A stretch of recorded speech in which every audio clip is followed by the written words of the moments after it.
আসসালামু আলাইকুম ওয়া রাহমাতুল্লাহি ওয়া বারাকাতু। আজকের ভিডিওটিতে আমরা জানব মহানবী হযরত মুহাম্মদ সাল্লাল্লাহু আলাইহি ওয়াসাল্লাম কি বলেছিলেন পারস্য অর্থাৎ আজকের ইরান সম্পর্কে। এমনই এক ভবিষ্যৎবাণী যা ইতিহাসকে পাল্টে দিয়েছে। ইসলামের আলো কিভাবে ছড়িয়ে পড়ে এক সময়কার পরাক্রমশালী পারস্য সাম্রাজ্যে।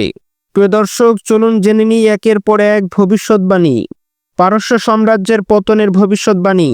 রাসূলুল্লাহ সাল্লাল্লাহু আলাইহি ওয়াসাল্লাম একদিন বললেন, যখন কিসরা ধ্বংস হবে তখন আর কোনো কিসরা থাকবে না। এই কিসরা ছিলেন পারস্যের রাজা। নবীজি সাল্লাল্লাহু আলাইহি ওয়াসাল্লাম এই কথা বলার কয়েক বছরের মধ্যেই খোলাফায়ে রাশেদিনের হাত ধরে পারস্য সাম্রাজ্য ধ্বংস হয়ে যায়। ইসলাম ছড়িয়ে পড়ে ইরানের প্রতিটি কোণায় এবং সত্যই এরপর আর কোনো কিসরা ইতিহাসে ফিরে আসেনি। পারস্যের মানুষের জ্ঞান অর্জনের ভবিষ্যৎবাণী করেছিলেন। নবীজি সাল্লাল্লাহু আলাইহি ওয়াসাল্লাম আরও এক বিস্ময়কর কথা বললেন, যদি জ্ঞান আকাশে থাকা তারকার মতো হয় তারপরে পারস্যের মানুষ তা অর্জন করবে। এ হাদিসের বাস্তব প্রমাণ ইমাম আবু হানিফা রহমতুল্লাহি আলাইহি, ইমাম বুখারী রহমতুল্লাহি আলাইহি, ইমাম মুসলিম রহমতুল্লাহি আলাইহি এরা সকলেই পারস্য অঞ্চলের মানুষ ছিলেন। ইসলামী জ্ঞানের বিশাল ভাণ্ডার গড়ে তুলেছে ইরানের মুসলিম পণ্ডিতরা। মুসলিম শাসন ছড়িয়ে পড়বে এই ভবিষ্যৎবাণী করেন রাসূলুল্লাহ সাল্লাল্লাহু আলাইহি ওয়াসাল্লাম। নবীজি সাল্লাল্লাহু আলাইহি ওয়াসাল্লাম বলেছিলেন, আল্লাহ আমার জন্য পৃথিবীকে সংকুচিত করেছেন। আমি এর পূর্ব পশ্চিম দেখেছি, আমার উম্মত এই জায়গাগুলো শাসন করবে।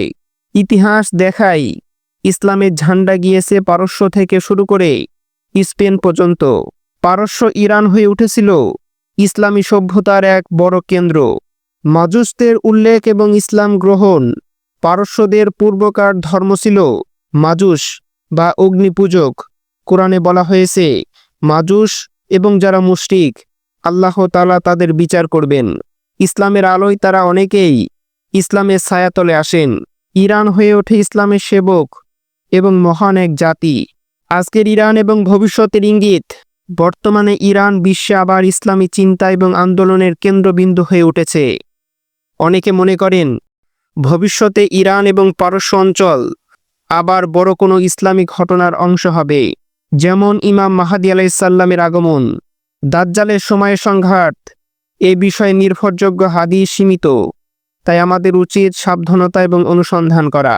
নবীজি সাল্লাল্লাহু আলাইহি ওয়াসাল্লামের ভবিষ্যৎবাণী শুধু কথার কথা ছিল না, তা ইতিহাসে বাস্তব হয়ে দেখা গিয়েছে। পারস্যের মতো একটি বিশাল সাম্রাজ্য ধ্বংস হয়ে যায় আর ইসলাম প্রতিষ্ঠা পায় শিক্ষা, সভ্যতা এবং এলেমের কেন্দ্ররূপে। ইরানের এই রূপান্তরিত নবীজি সাল্লাল্লাহু আলাইহি ওয়াসাল্লামের ভবিষ্যতের সেরা প্রমাণ। প্রিয় দর্শক, আপনিও বিশ্বাস করেন কি নবীজি সাল্লাল্লাহু আলাইহি ওয়াসাল্লামের অলৌকিক দৃষ্টিশক্তিতে? কমেন্টে জানান আপনার মতামত। আর ভিডিওটি ভালো লাগলে লাইক, শেয়ার এবং সাবস্ক্রাইব করতে ভুলবেন না।